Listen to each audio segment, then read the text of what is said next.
What's going on, credit kings and queens? And today we're going to talk about the 5 C's of credit and how they affect you when it comes time to being considered for any type of credit decision.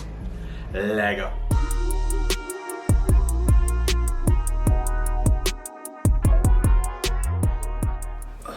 Welcome back. If you come here before, welcome to if it's your first time here.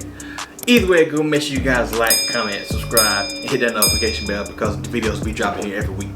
Now, what we talking about today? The 5 C's of credit. I came across an article on Fundera about the 5 C's of credit, and I want to talk about it.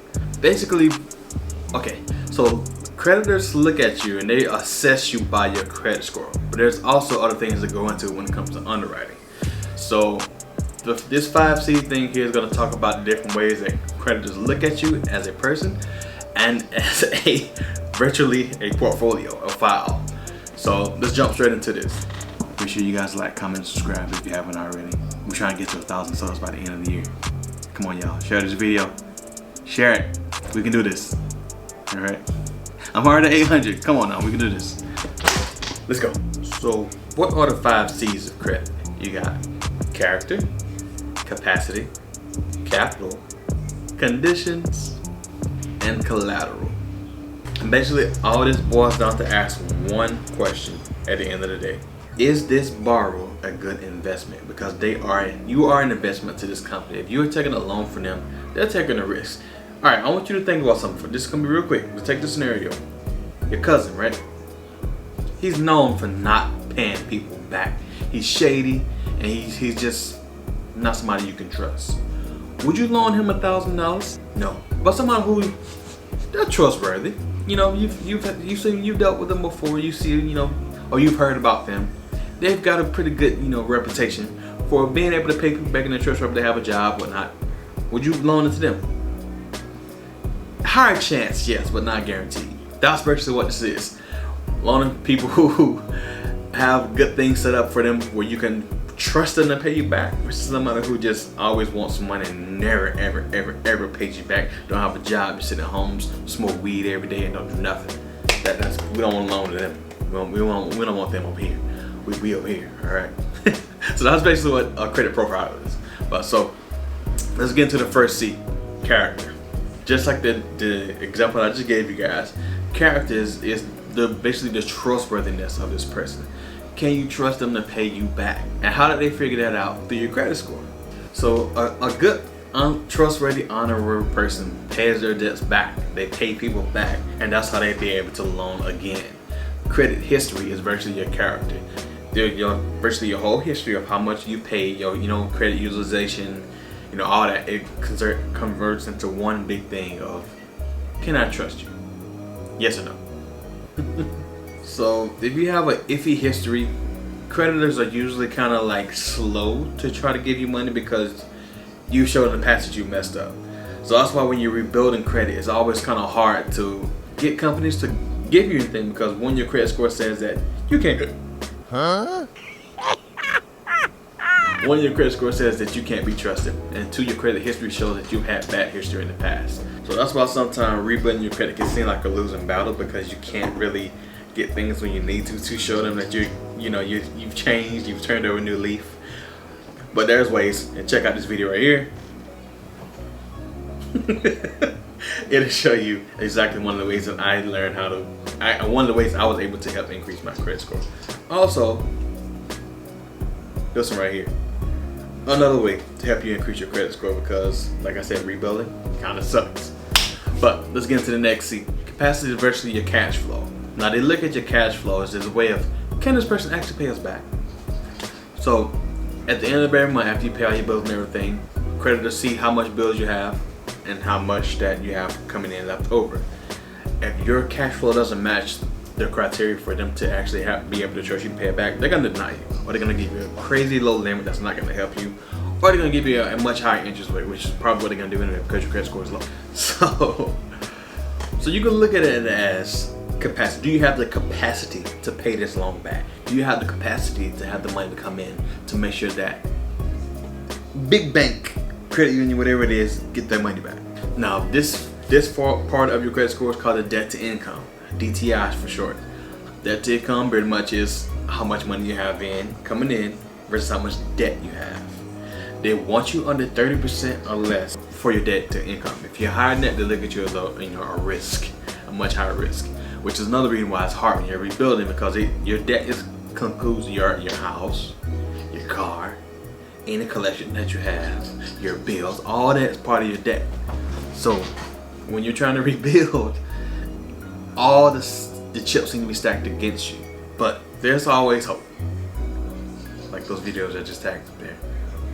Check those out. The third C is called capital. This is more for business stuff, but I'm transferring it to how you can put it into personal. Capital. How much money you've invested into yourself? How much money you have invested in anything? So if you have, say for instance, you got a savings account and you have like, maybe $200-300 in it. You're just starting out.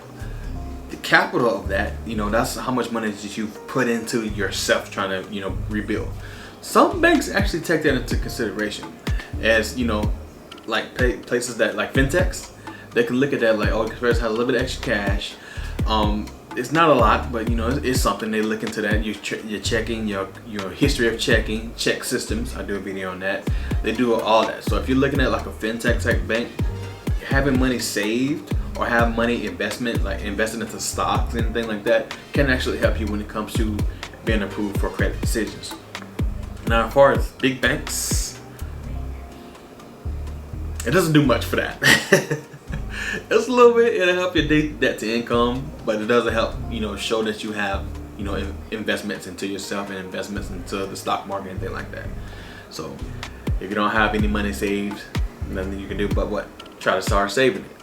You can start small, like I said in one of my early videos, and work your way up. You don't have to go take $1,000 loan to have $1,000 in your savings account and then just pay that money back with your check. That's dumb. Just start saving money as much as you can. Cut back on whatever you need to, save a little bit of money. The fourth C, conditions. Basically, conditions could be, why do you need the money? Why do you need this loan or credit card? Basically, you need the money to, you're trying to purchase something for your business, you're trying to rebuild your credit, you're trying to do something personally for you to help build you up. So, but there's been people in the past who take this money and go do fraudulent activity.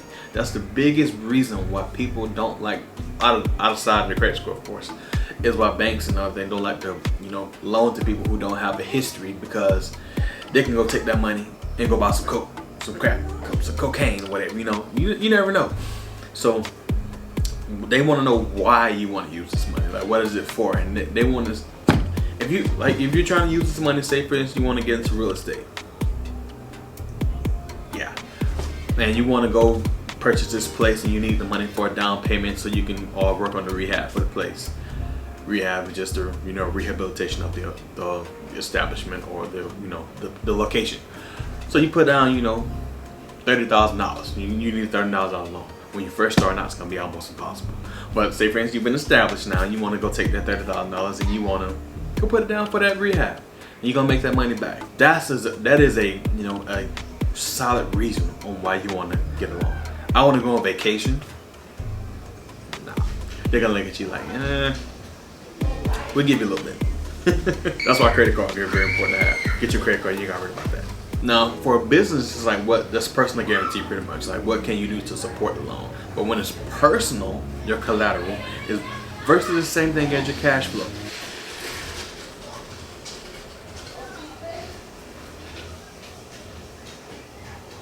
Sometimes it's really hard to make videos.